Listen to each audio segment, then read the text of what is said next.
எல்லோருக்கும் வணக்கம். ஒருத்தருக்கு நான் நன்றி சொன்னோம்.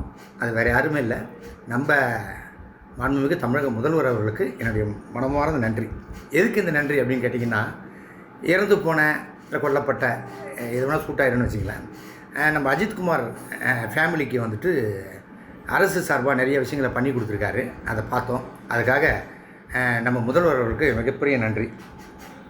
இப்போ விஷயத்துக்கு வரேன். ஒரு மாநிலத்தில் ஒருத்தருக்கு இந்த மாதிரி நடந்திருக்கிறது நினச்சி ரொம்ப வருத்தப்படுறதாகவும் வேதனைப்படுறதாகவும் மிக கண்டிக்கத்தக்கது அப்படின்னு சொல்லிட்டு மரியாதைக்குரிய ஜட்ஜே சொல்லியிருக்காரு. அதை ஒரு பக்கம் அது. இன்னொரு பக்கம் பார்த்திங்கன்னா, இந்த அடித்து கொண்டாங்க இல்லையா, அந்த போலீஸ்காரங்க காவல்துறையினர் அவர் சிறையில் இது பண்ணியிருக்காரு. அதோடு அவங்கள இதுவும் பண்ணிட்டாங்க, வேலையிலேருந்து இது பண்ணிட்டாங்க. அது ஒரு விஷயம். அதில் பார்த்திங்கன்னா, அந்த காவலர்களுடைய மனைவியெல்லாம் நேற்று அலுவலகத்தை பார்த்தேன். உண்மையாக ரத்த கண்ணீர் வருது என் கண்ணில். நான் ஒரு விஷயம் கேட்குறேம்மா, தப்பாக நினச்சிக்காதீங்க. உங்கள் வீட்டுக்கார் போட்டு அந்த அடி அடித்து அந்த பையனுக்கு அவ்வளோ ரத்தம் வந்திருக்க, அப்போல்லாம் நீங்கள் எங்கே போயிட்டீங்க? இதுவே உங்கள் குடும்பத்தில் யாரையாவது வேணாம் விட்ருங்க.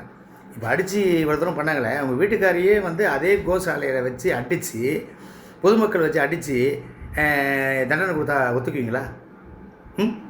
இது சட்டத்தில் கிடையாது. ஏன்னா நாங்கள் சட்டத்தெல்லாம் மதிக்கிறோம். சட்டத்தை மதிக்க வேண்டிய உங்கள் வீட்டுக்காரியாமல் அதை மதிக்காமல் இந்த வேலையை பார்த்தாரு.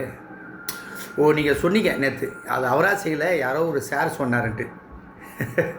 ஏற்கனவே ஒரு சார், அவரே யாருன்னு தெரியாமல் ஜனங்க மூச்சுங்கிறாங்க, இது வரைக்கும் தெரில. இப்போ இன்னொரு சார். நான் என்ன கேட்குறேன், மூணாவது ஒரு சார் வரத்துக்குள்ளார இந்த சார் யாருன்னு நீங்கள் சொல்லிடுங்க. டென்ஷன் இல்லாமல் இருக்கும்ல. நான் ஏதாவது மனசு வருத்தப்படி பேசுந்தா மன்னிச்சிங்க.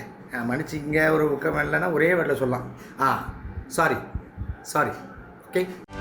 செய்திகளை உடனுக்குடனும் துல்லியமாகவும் தெரிந்து கொள்ள சப்ஸ்கிரைப் பண்ணுங்கள்.